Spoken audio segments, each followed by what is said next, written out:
Hey guys, DeoGenZ here with a Friday special for you. Today, I'm going to review Metroid Other M. I picked up this gem a while ago, and I've been really wanting to do a review of it because it's given me some passion. Now, I haven't done a review probably in a few months since GamersCast, so if I'm a bit rusty, please forgive me.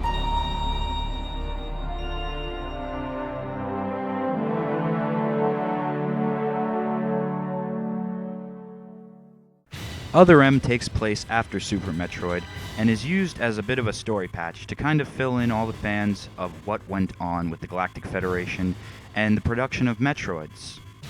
When Samus intercepts a stress beacon from the bottle ship, she goes to investigate what's going on.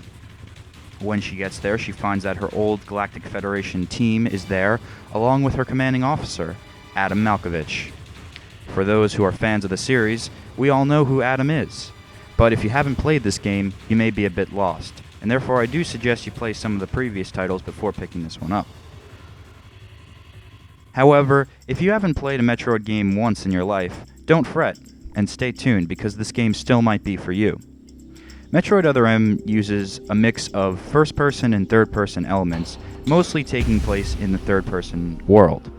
The time that you have to switch to first person is usually in times of trying to figure out how to move on to the next room, or fighting a boss and trying to access certain points, and overall I think it works pretty good.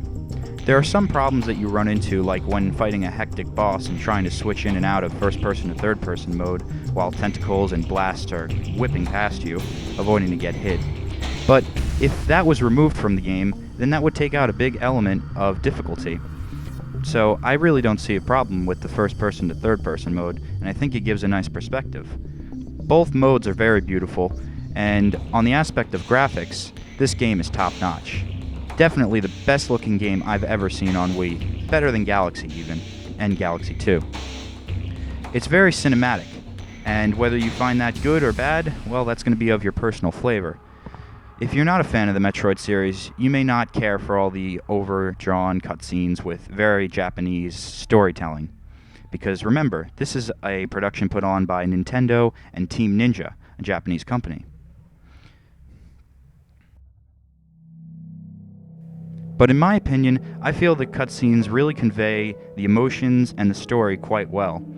They show the bosses in great light, and I've never seen the Metroid universe look this good. The only thing I really found annoying with the cutscenes was the fact that some were partially interactive, and what I mean by that is that you're in your first-person mode, and the game forces you to look around the screen and find one arbitrary item or location to pinpoint and look at. This wouldn't be such a problem, except you run into parts of the game where you just can't tell what you're supposed to be looking at. Eventually, with enough searching, you'll find it, but it does put a grinding halt to the otherwise fast and furious gameplay that Metroid Other M is known for.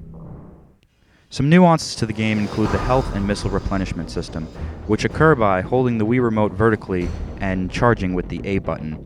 You could do this for missiles at any point, which really relieves the stress of worrying about having too little missiles to fire. However, this doesn't negate the importance of grabbing all the items in the game to get the missile expansions. And as such, another nuance in the game is the item system, at least locating the items. Up at the top screen, you'll see a map, and the map is of your surrounding area.